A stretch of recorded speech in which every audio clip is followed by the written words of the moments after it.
I read this question before, the most difficult question for me. Estoy muy contenta que la gente de Ciclosfera está aquí en nuestro campus.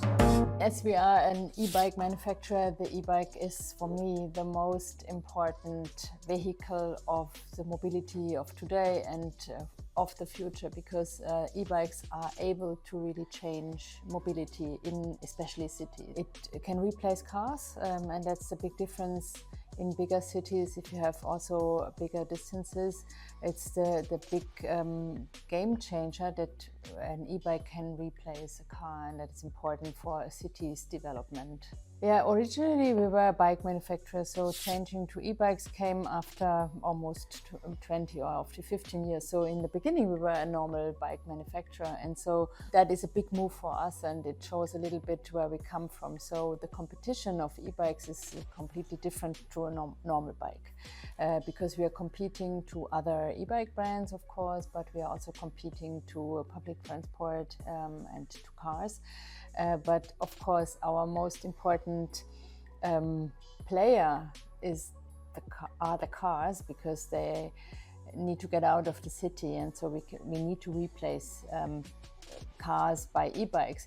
And if you look into the future of cities, you will definitely see that in any kind of planning, e-bikes will play a very important role. And if you look at this so-called soft mobility, which is pedestrians, which is public transportation, and which is bikes, they will play almost 80 to 85%. And the rest, we think, is either autonomous driving or like cars or car sharing. I think it's important that we move from car ownership, in which a lot of cars just stand or park around in the cities.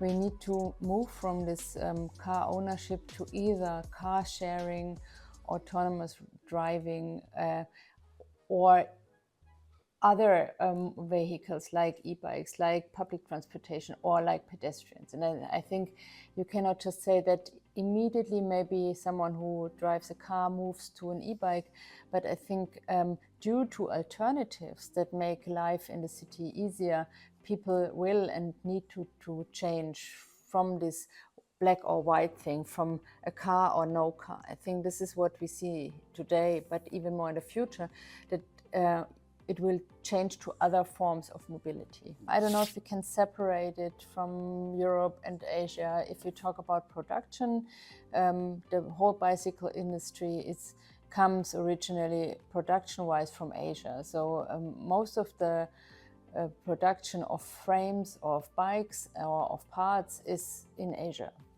And of course, over the last years, a strong industry has developed in Europe for frames or for other parts. We have a strong industry in Italy or in Portugal, for example, but they have either or advantages. So you have advantages in Europe. Let's say coming to Germany, it's a closer distance, you have less transportation.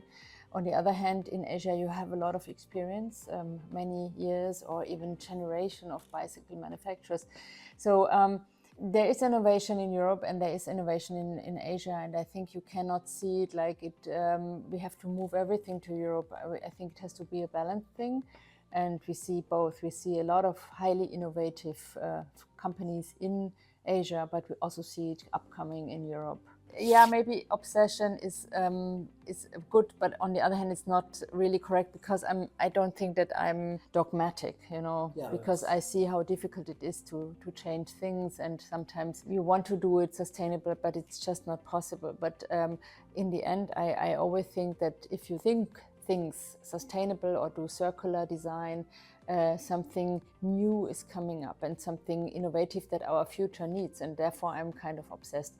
I'm not like so obsessed that I would say it's only the green idea behind sustainability, but for me it's the innovative part of sustainability, because you are forced to rethink, to redesign, to recycle, and I think that's my main interest point. It keeps us alive, and I think it's also the demand also from younger people. So if you also look at our employees and the younger ones that are in product design, the younger they are, the more normal it is for them to think in this kind of processes, in recycling, in all of this kind of new processes. And I think it keeps me young. We are coming from a purely hardware-driven product, so a bicycle was just hardware until a couple of years ago, but we see what we can achieve with software and how many things we can improve if we use digital gadgets or digital things in a bike. Let's say starting from safety topics or security topics, be it from finding your bike when someone took it. So theft is like a big thing. And on the other hand, if you're talking about safety, is also the rider's safety, which means if you had a crash, it can be like the same thing like with a car. And this changes completely because it makes riding even safer. And if you talk about why people don't ride a bike, a lot of people say it's safety, because I don't feel safe, I don't feel good if I put my bike somewhere, maybe it gets stolen. And I think a lot of things you can really change with digital add-ons in your bike. Or let's say if you look at the vehicle-to-vehicle communication, it's one of the biggest issues in cities that a car crashes with a bike. It's very dangerous.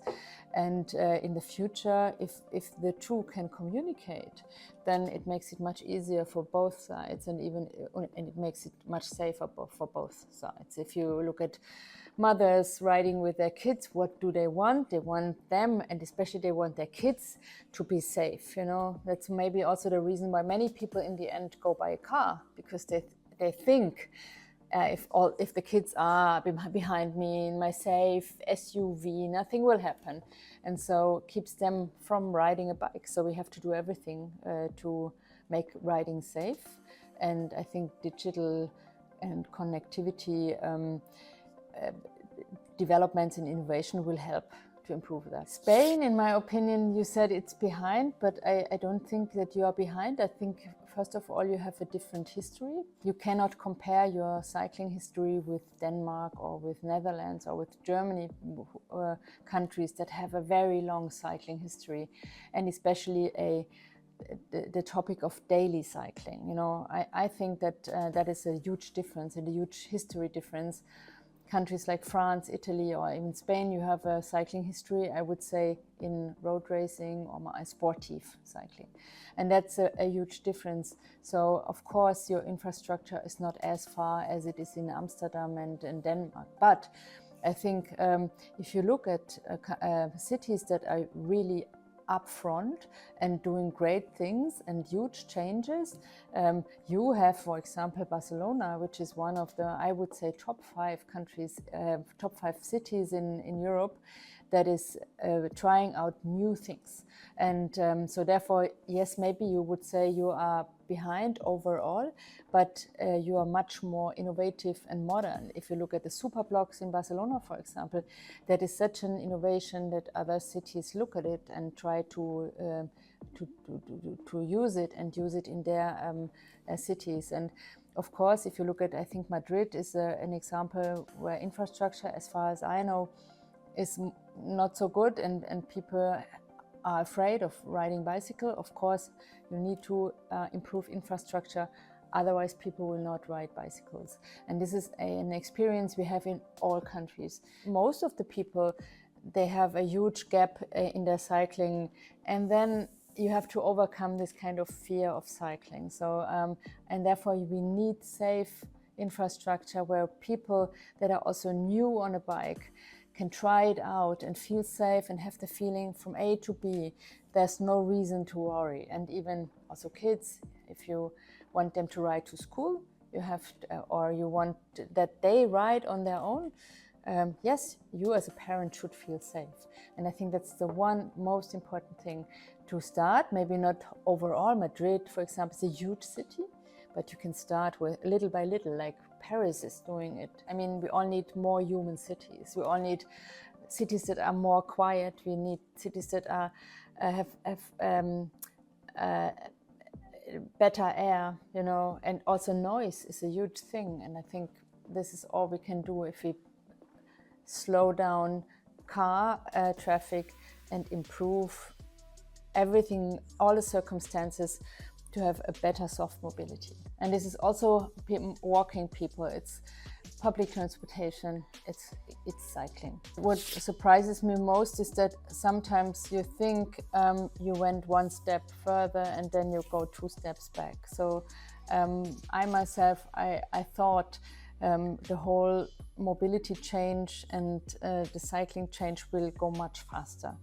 And what we see now, also due to political changes, things also change. You know, it's not that the society wants more cycling, it's a very political thing. So if you have a politician that is more on the greener side or more on the non-automotive side, then it's going faster. But it could be that 3 years later it changes, at least like it is in Germany or in German cities. And this really surprised me, because I honestly thought during the pandemic that now we have an open window, that everything is like really going in a well direction. More people are on bikes and it will never change. But I had to learn that we are going always a step back, and then in the end we are improving. This is what I see, but it's much slower than I thought or wished for. And I'm in the bicycle industry already for almost 20 years due to clients that I worked for. And there's always this huge vision of the whole industry to say, now we are seen, now we are heard, now people start cycling. But it's always it's always hard, and it's always a lot of work to get further. And I think there's other industry where it is a bit easier. In Germany especially, I think in the automotive industry, because we are an automotive country, but maybe also other businesses is easier or less. I don't know, but I feel that cycling could have much more visibility and much more intention from all the politicians, and it could also be a more European thing. It's because we all know it's improving. It's not enough to say, it's improving in Paris, it's improving in Berlin. It should be a European perspective on mobility. I see changes and I see things going better, but I think also it could be more. And any industry has its hassles and its ups and downs. So maybe in the bike industry we have a lot of emotion.